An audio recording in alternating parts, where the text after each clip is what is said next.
All right, here we go. Welcome to the Strat Chat, guys. Thanks for tuning in. We have got a treat today. We've got all three matchups in the do or die bracket. This is the best format that I've seen. It just creates so much drama at every stage. So here we are at the 2-2 bracket. KT having lost their way here, DK having won their way here through multiple series. So they have a chance to get this sweep to go back, just like they were last year. Would be kind of on narrative for them, but KT has looked like a much better team. Looking at the drafts, we've got Renata, who's made it as a pretty big mainstay as a blue 1 ban, right? They're just getting rid of it. They don't want to play against peeling comps. Renata, Lee Sin, Kalista bite the dust. We have Maokai, Zaya, and Kaisa, which ends up with a first pick Azir, answered by Rumble and Aphelios. I'll take Rumble in that trade all day. Zeri and Nautilus jumping way up. Zeri saying, hey, you want to go Aphelios? We're going to go all the way over the top. We don't want you to ban that champion out. We want to make sure that we are the scaling champ. And then a Jarvan. So Jarvan Rumble combination put together. The team fight looks really nice from DK, but these endgame scalers are going to be massive. Second round of bans, we have Cassante Sejuani, Alistar Orianna, trying to pinch the pools where they're already strong, going with the Alistar ban, saying, hey, we can deal with anything else. We can give you the rel, give you like exactly what you're looking for, but we can just outscale that with the mobility of our two carries. We end up with Rel in R4, answered with Viego and Rise, which is crazy. Like the amount of endgame scaling is going to be absurd here on this KT roster side, and then Nico being brought in. So we're going to see our traditional like Syndra Nico type of matchup in the mid lane. But without further ado, let's take a peek at the game.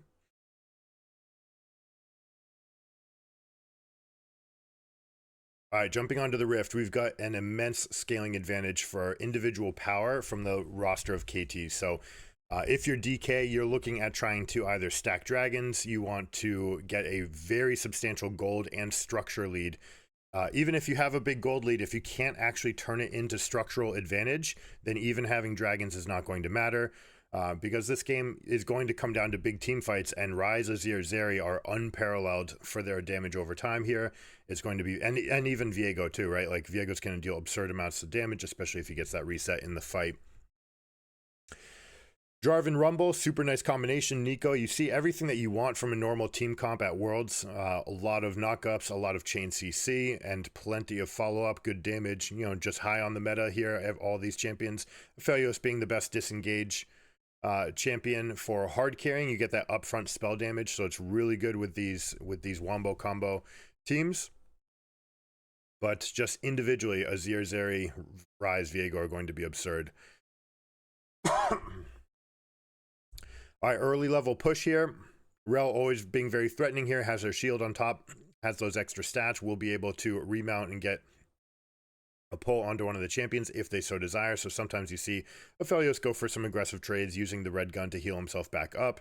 Neither of these lanes has any form of sustain, so all this damage will be permanent, except for Aphelios being able to heal it back up for himself, and also getting that little bit of an overshield going.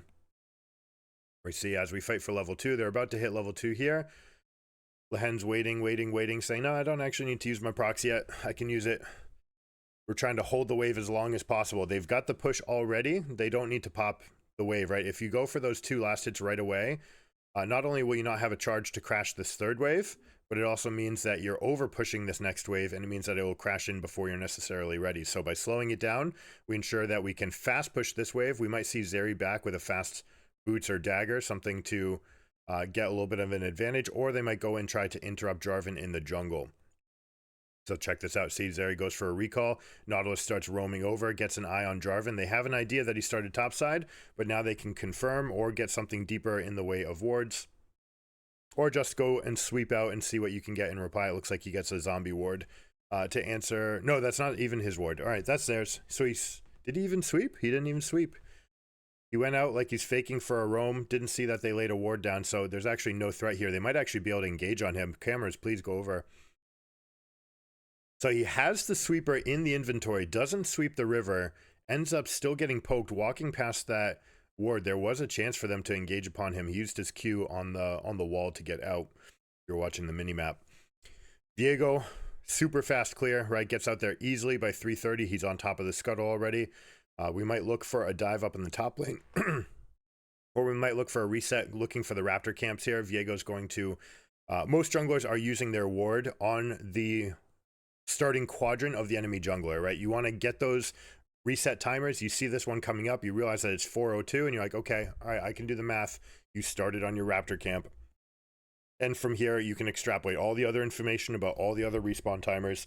That is the level that these guys have it solved to. Of course, everything changing on live, all the jungle camps getting a little bit tankier. We'll change those timings just a little bit, but it won't take these guys long. If you guys want to follow that, make sure you watch Blabber's stream. Blabber tends to be one of the best in the world at originating jungle strategies, getting the paths that are the most reasonable here, most advantageous.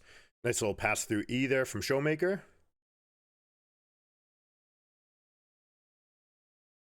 That's interesting. You get the animation from Aphelios Flamethrower. It's not actually, it didn't look like it was dealing any damage, right? I actually have to know now.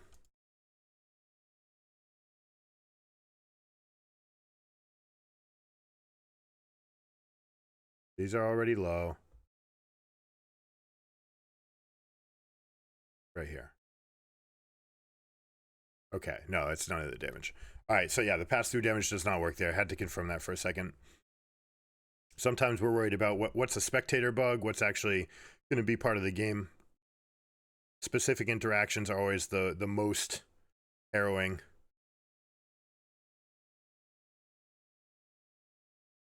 But you do get the range, right? So he's very happy to take this animation from Aphelios. And it's something that you should do over the course of the tournament. If you're a Nico team, you should create something over the group stages that you can later exploit going into the quarterfinals, right? If you think that you're a team that can win Worlds, one of the big plays that you could do at some point is you could actually rotate your carry over. If Nico's been pretending to be the carry through the entire tournament, then when a carry shows up mid, everyone says no problem. It's just the affiliate. It's just the Nico.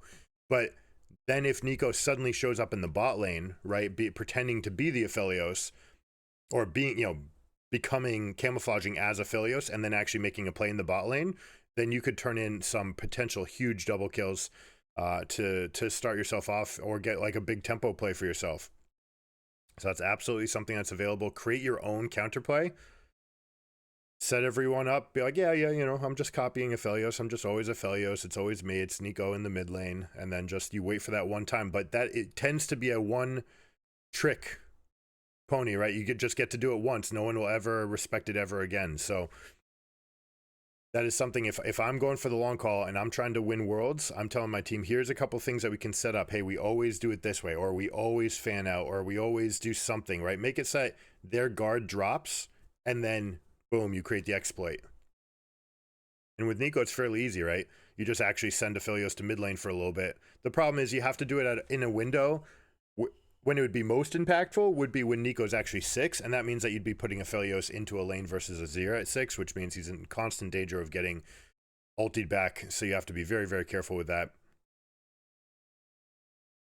Also, Aphelios might just give it away with his guns, right? You might have to do it with someone else. But the play is there, right? The concept is there. All right, Aphelios, selective with his guns here. It has the best combination for an AoE route. We'll see if they go for anything, if they try to rotate over for Herald. If he tries to hold on to these guns for that long, probably will not. He'll just go for the push.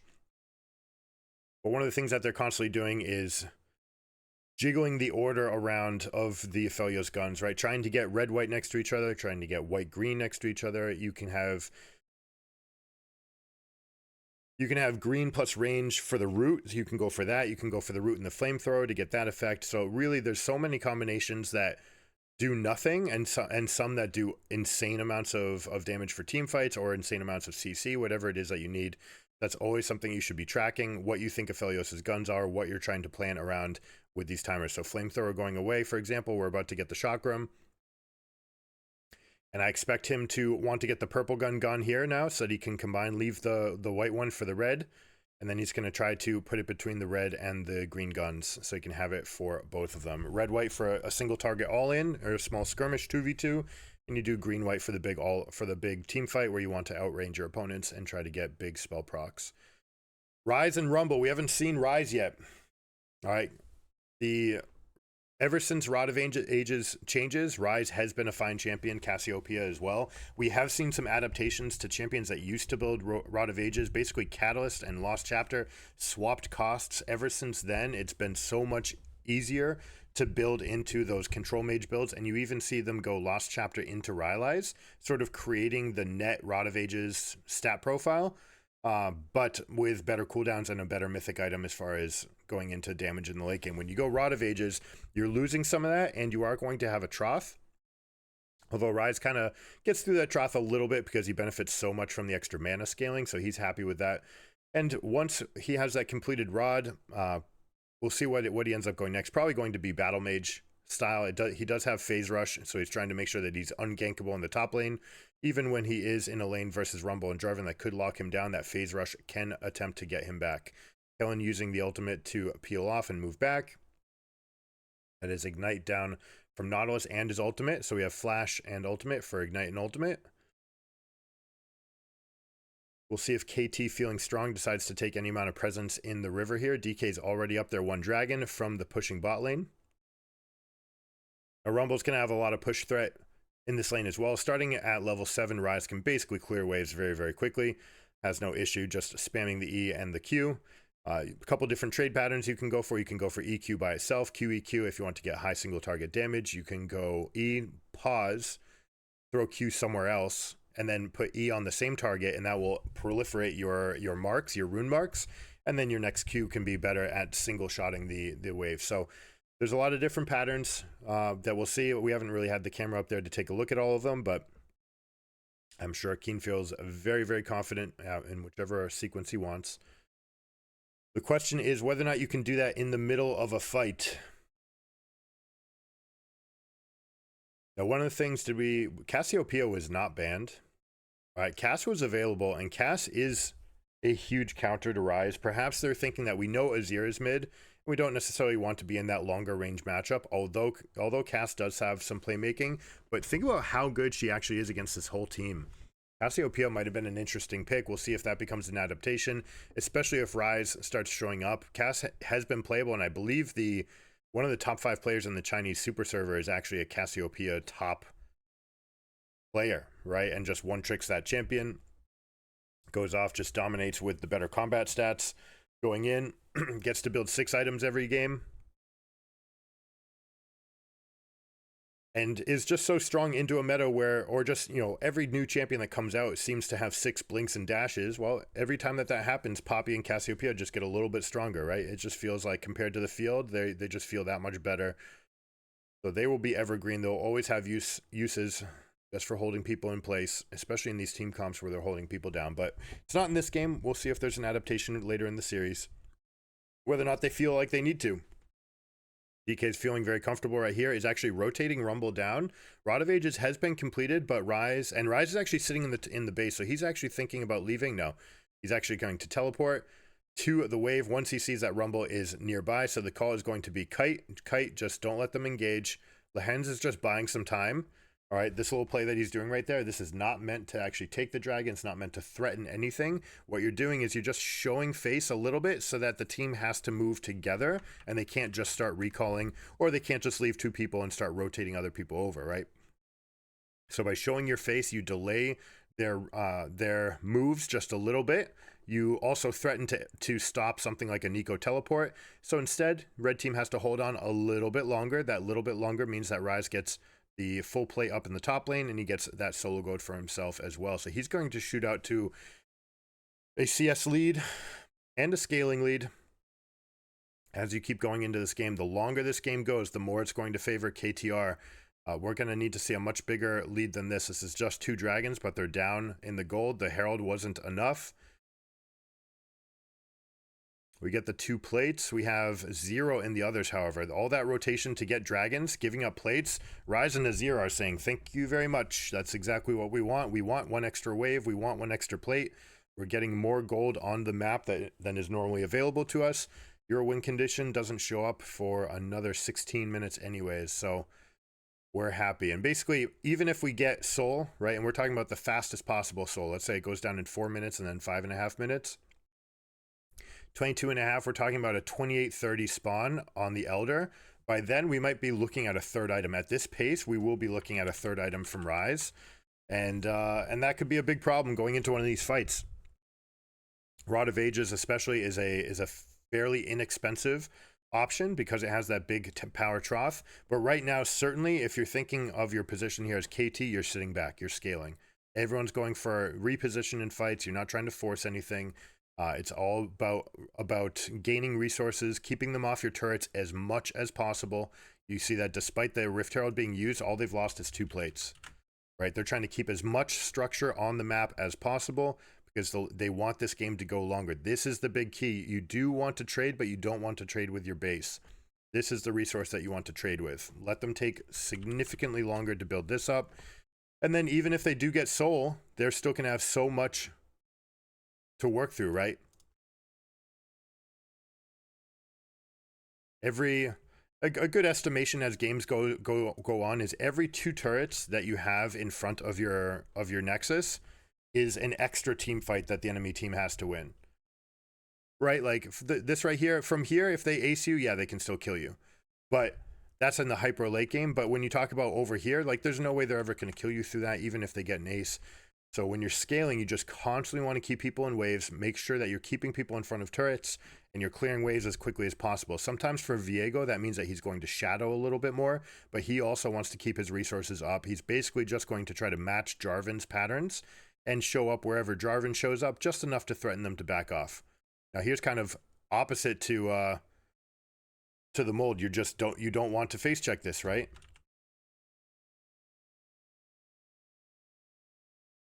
You just recently got level 9s. You have Farsight Alteration if you really wanted to go in there, but what are you gaining by actually go in? Your team's not planning on contesting for this, so why do you need to get any direct vision of it? It makes no sense. That's a big fumble by KT. That's also first blood, finally. You can see how happy this team is to scale and just step back and play for a dominant lane. Red-white guns means that you got to don't fight. Big stun, red and white charging up, chakram pop off, and then Nico popping them as well. So DK jumping out to a momentum swing here. 2 back-to-back deaths. 1 to Viego, 1 to Nautilus, as they just overstep in this area where they're not strong. Like this area had to be off limits because enemy team was on Rift Herald. Now, you can't just do nothing, right? The idea, you can't do nothing, but the idea is that you want to push waves, use the wave itself for vision, and then derive the info about where they could possibly be by using those. And when you do get adjacent lanes pushing, then you can muscle into their quadrant, get some rotational wards, something that will see them a little bit better.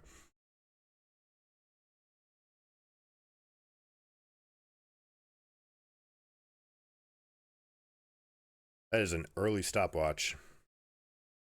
That part of his runes, I didn't notice of it. Would be very bizarre if your team's trying to snowball, and especially if they're relying on you to be a hyper carry. I don't particularly like this being here. I have to know. Okay, no, he had a perfectly timed stopwatch.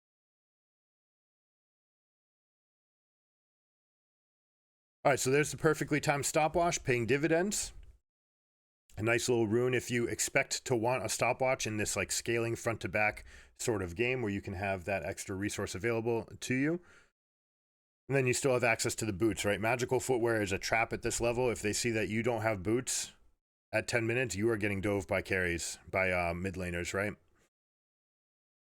All right, 5 people here. We see a contest. They're feeling strong right now. This can't be right. Rise is low. Right, Rise is low on his Rod of Ages charges. You haven't gotten the passive. Basically, once Rod of Ages fills, then you're going to feel much more comfortable here. Maybe they can get it to reset. They get it to reset Lehen's, though. I don't think you can re-engage. All right, they're going for it. This means they're going into the teeth of the Nico. Everyone's getting popped up. Equalizer's being laid across the fight. This just feels like such a big mistake from KT. You are scaling. You don't need this dragon. 2 more deaths. They're still poking around. Are we serious here? Felius actually going to show up. All right, Kellen being fairly weak. They say aiming, Azir's feeling very strong. Hold on, we've got a flank here. Azir repositions. This has to be the call off. This finally has to be that they're giving up the resource. And if the idea is we're trying to make them take as long as possible because 1 extra minute means we have an extra 120 gold, it's like, I don't know. That can't be enough. There has to be more proactive plays going around. You can poke, you can harass with someone like Zeri, very, very safe. Azir, very safe. You can throw some spells, but this is such a committal play here by Nautilus. Teams out here, no one can follow up on that damage. Enemy team will be able to consolidate much more easily. Aphelios being the only one who's zoned out, whereas 2 carries are zoned out over here, means Aphelios needs to come all the way around to reposition himself. However, coming out of it, KT is able to destroy a turret. They're able to get back on the lanes. 2 turrets being dead. All right, major objectives, turrets. I will take turrets over Dragon all day long. This is that much closer to ending the game for yourself. It also gives you control of the map. But 3 dragons starting to get a little bit worrisome, especially the fact that you went in there and added two deaths that I don't know what you thought you were going to get for it. There's nothing going. Your team comes online and just will win later on sheer individual power. Now that said, individual power on scaling, sometimes you still need a good structure, right? You need to have something. Right now, you only have one great like dive forward option. Everyone else is a carry. So who's going to be the person willing to follow in? Is it going to be like Azir is actually going to become your engage here? You're going to go Azir and then use Nautilus across several bodies to try to get it. Use Rise for AoE damage, Zeri for AoE. Is that the plan? If that's the plan, sometimes, I mean, we've seen Everfrost from Azir, which can be a nice little trick. When you scoop somebody up with the shuffle, right? You scoop them up, you immediately Everfrost them. They lock in place. Makes it very, very easy for your team to follow up. Also has a little bit more stats. It has a Kindle Gem in the build path, so a little bit tankier on your build. Then basically when you go that item, you want to have Zhonya's and you want to have Ingenious Hunter, but that's not the case this game. We're going Nashor's Tooth and Luden, so he's trying to max out his damage. Rise is getting close to his Seraph's Embrace. On 2 items, this team will be happy, right? Up until now, there is no point in showing up for anything. Nico spikes harder on 1 item than Azir. Jarvan spikes about the same. I'd say Viego's a little bit ahead because Divine Sunder is such a big deal for everyone that buys it. This is not even close. This is half an item compared to this being a complete item. Interesting that we see Rocket Belt here instead of Night Harvester. We normally see Night Harvester from these Rumbles. And then I don't like this at all. You don't have like a huge magic damage profile where you need this item. Feels very bizarre. Demonic Embrace also giving less value than normal because you don't have traditional like AP stacking or HP stacking tanks. You do have someone that's getting a lot of HP, so Demonic will still get a lot of value in this Rise. I feel like it's getting significantly more than this. I hope that Demonic Embrace does show up. I know why they buy this item second, right? We've spoken about it before because they say, hey, Void Staff plus Blasting Wand, that's like you're spending the same as a Rabadon's, and we like the extra effect for the damage, but the other effects of the AP, right? The size of the shield, that matters, right? The other effects besides just damage, like having the burning effect or having a slow, like all of those things add up. I really despise second item Void Staff.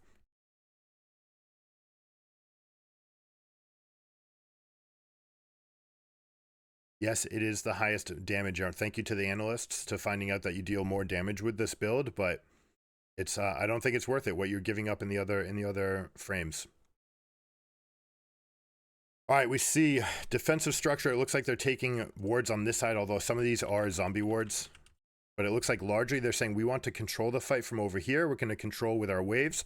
Let you come in through this way. We have no intention of going into the deep dark jungle. The northern quadrant can be yours. We're not strong enough to ever contest against that. We have too much pick potential from these champions. So we're not going to face off. Instead, we're going to play for our own pockets. You see how this arc of wards, basically making them comfortable. So everywhere that they could look to team fight from, they will feel very comfortable. The one thing that they don't really have great vision on, although they can see it if they're looking at it, is this Hex Gate. That will change the scope of these fights, the momentum, the ability to move on the map. And right now, all right, so another miss by KT. Like, they're going over, they just spent all of this effort to go get this line of wards, and now they're just moving it. What was the purpose, guys? Every time that you make a macro decision around the map, it has to be with intent, right? And if the intent is, hey, let's go get this like really strong line of wards over here so that we can corral this team fight, then going over into the fog of war on this side means that you're just in tons of trouble, right? Spending any amount of effort over here is just backwards because A, you have to work so hard to get this, but you're also completely undoing what you've created for yourself on this side, right? And so by that extra work that you have to do, it just showed itself in the fact that they were able to engage, and both solos are dead now, Ryze and Nazir, because they don't have the support. The jungle and the support are off in these bushes trying to solve ward problems, and that's just not how to do it.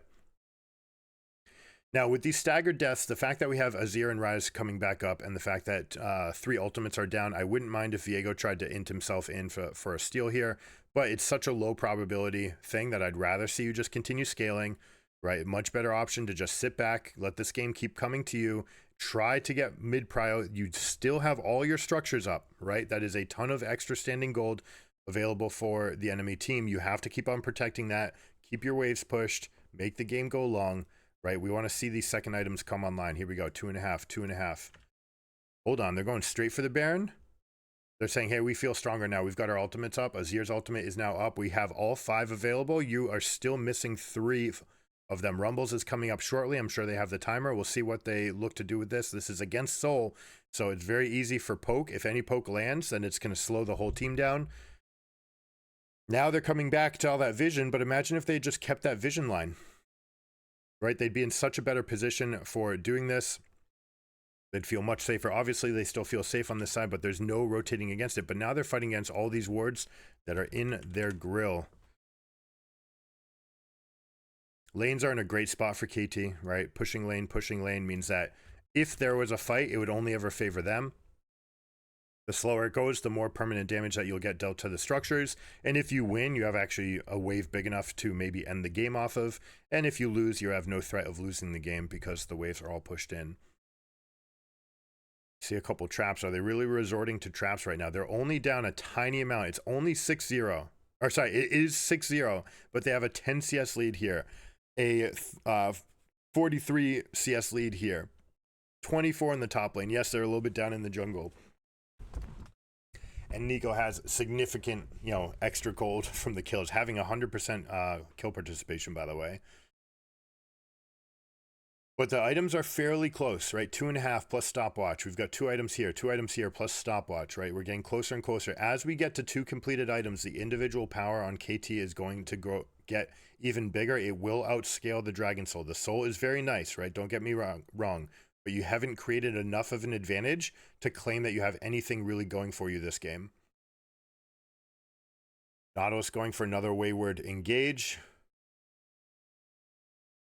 Maybe it was just going for chip damage, right? It didn't look like they were going to go for an all-in there, but ends up giving their life. Rel ultimate is down, Rumble ultimate is down, so there is a little bit more pressure upon them. They can't really hold people in for a fight. It's only driving Cataclysm into Nico. We see BDD throwing his soldiers forward, trying to get that vision. Nice job moving forward. They get a huge chunk out early, but Viego bites the dust. Huge scoop by Azir. This is exactly what you want. Now as Zeri gets to carry going through terrain, you see the hyper carry that she is, just rips this fight apart. Green-white gun not going to be good enough there. Zeri carries the fight, guys. That is the way of the world. Zeri carries.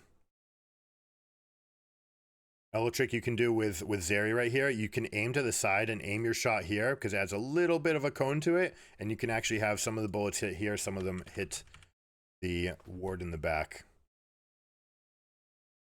Or vice versa, you can stand all the way on the wall and on the thing and shoot that way. Beautiful upfront damage here from aiming. He flashes away from the engage. All of this damage, 3-man ultimate from Zeri, splashing through everybody. We're seeing the nerf to the chakram gun right there. It just doesn't have that much of a carry. It used to be a super obnoxious ability that like the gun itself could out carry some other champions, but having a big attack speed nerf, I believe it was something like from 0.8 down to 0.6.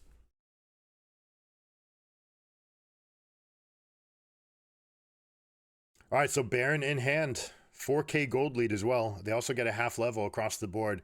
Ryze is up 2 levels on Rumble. Azir's up a level on Nico. Zeri's up a level on Aphelios. So we're seeing a pretty big discrepancy here. The Soul, nice Soul, but you didn't get enough structures on the map, right? You were still talking about full structural safety here. All right, we lost 1 in mid lane.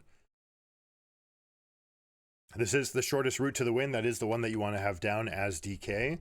But with the other side ones up, you have trouble kind of still invading here because there's points of strength. The waves are never going to support you or coming into the jungle. So you really have to work at working your way in, pushing through mid, but also pushing aside. You need this dead before you can say that you can come in here. Nico tricks. Actually doing them a favor, honestly. When you go there, so Nico using her clone, okay, to cast recall with the clone, it stays up for that 7 seconds of the recall. But what you just did is you held the wave back while the other lanes are getting ready for a push. So you just denied your own team the opportunity to go and kill the wave, and it let the other side waves go in further. So Showmaker actually griefing his own team right there with that play. It's a small thing, but those are the small things that matter when we get into this level of the game. The ending strategy, if you're willing to spend all your effort learning about your first 4 waves and when you're going to hit level 4, which minion you're going to hit it off of, what's a push, what constitutes a freeze. You know, if I grab this minion and pull it around the turret, then I can hold I can hold aggro even though I pushed, I can continue pushing and it won't rebound. You know, all those things, if you're willing to minimize things down to like 1 or 2 elements that can help you get an advantage in the lane phase, that pales in comparison to mastering 1 or 2 little elements that can help you actually win games, right? This is something people put so much priority on, controlling the wave, because it's so calculated. It's something that's much more visual what you can do, but this end game macro stuff is way more important. It's like Josero Capablanca said, you know, about chess. It makes no sense to study the early of the game, to study openings, unless you know what you're trying to get out of end games. And only by studying end games can you truly master the game, because that's where all your decision trees will come from. All right, let's take a look at the flank. We've got line of scrimmage being drawn this way. Cuz does get one big chunk onto Showmaker. Here on the side, we see Kellen looking at the flank positions. We're going front to back here with a flanking threat. Both sides, Lehen's starting to step up.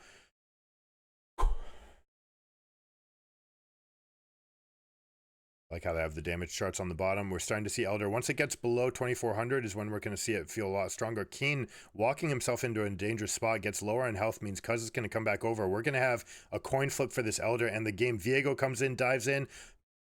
Nico a little bit too late with the Pop Blossom means that Nico's able to get in, or that Viego's able to get in. The fact that they get the Elder means they'll have no problem cleaning this fight up.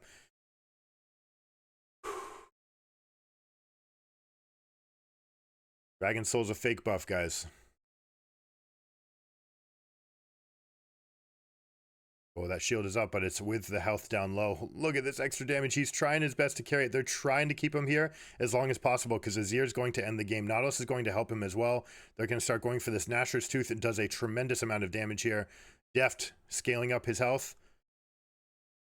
But I'm Zeri, and I can shoot over walls, and I can kill you from over this wall. I can even jump over this wall and like kill you face to face. Zeri carries, guys. Beautiful, beautiful end game.